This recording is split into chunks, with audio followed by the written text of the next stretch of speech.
Shalom, que pasa, buenos dias, mahaloha, bonjour, ciao. Welcome to my channel, Cowboys Hippie Life. How's everyone doing out there in the world? Hope everyone's doing their best to try and spread love and good vibes into a darkened world.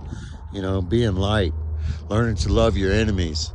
Okay, because look, many people are gonna say in Matthew 25 there, when he's dividing the sheep and the goats, and he's talking to the sheep, because the sheep are not part of the brothers and they're not part of the goats. But the sheep, you know, he's going to say, hey man, you know, go to the place prepared for you. They're like, hey, you gave me $1. We never saw you though, Jesus. They didn't know he was the bum walking down the road with his finger out, or needed $1 to get something to eat, and you just drove on by when you really could have helped a brother out. You know what I'm saying?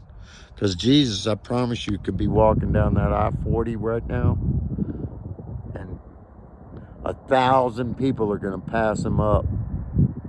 I just helped a guy, literally, I've been helping him for 2 days. All right, he sat on the on-ramp for 6 hours. Nobody picked him up. But he's going to say, when you looked at my brothers, you did it for me. And the brothers are the ones who would give the shirt off their back if you were warm. You know what I mean? And that's what it takes, fam.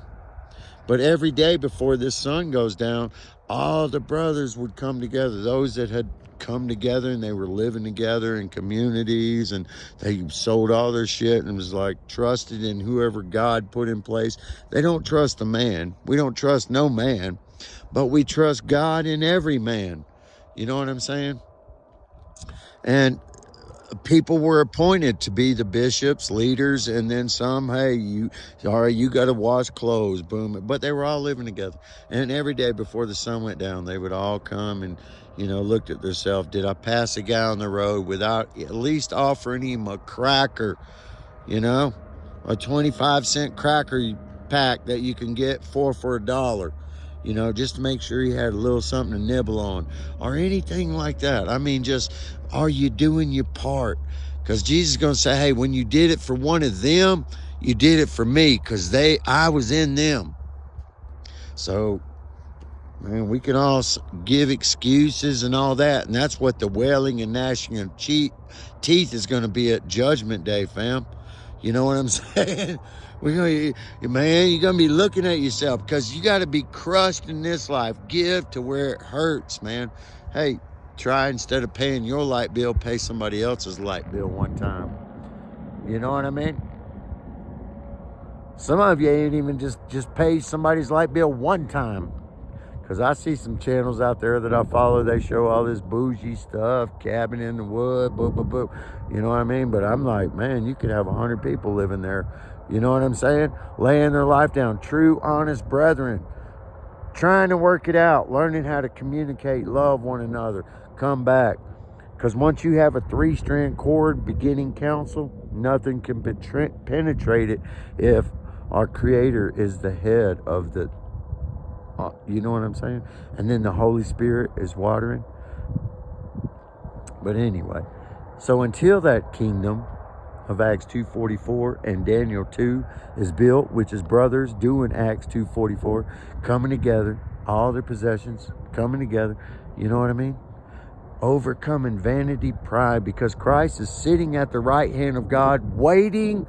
Everybody thinks he's coming back. No, he ain't. He's sitting there waiting on dumb humans to get their head out their butts and overcome their pride and all this war, resources, tariffs, the whole thing.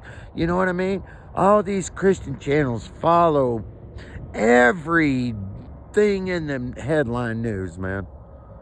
Everything. And soldiers of God don't worry about all that stuff. They're like trying to bring our king back. Revelation 19:7. And you have to do Hebrews 3.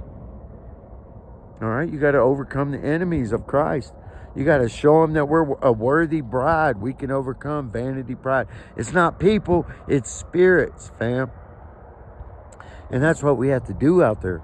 Anyway, I'm just rambling on. So if you're cutting a brother down who's dumb or whatever and just saying, hey man, let's not be divided about that. Let's just build one another up, bring out the best in one another, exhort one another. Hey, and then eventually soon we'll be able to give a handkerchief and send it off, and some people will be raised from the dead. That's true stuff, fam. I ain't gonna lie to you, because it happened in the past. Christ said, hey, go over here to this room and let me send something more powerful than me so you guys will know what to do. And they went over to the upper room, and the day of Pentecost happened, and the Holy Spirit, boom. That's where the power of God comes from. But everybody's done turned Jesus into this God, and he was a man just like us. You know what I mean? No superpower did he have that you or me. He said his own words, greater things that he did, we shall do. But nobody believes anymore. So believe in yourself. Believe in one another. Quit ragtagging one another.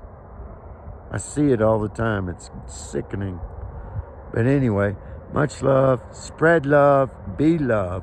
Peace in.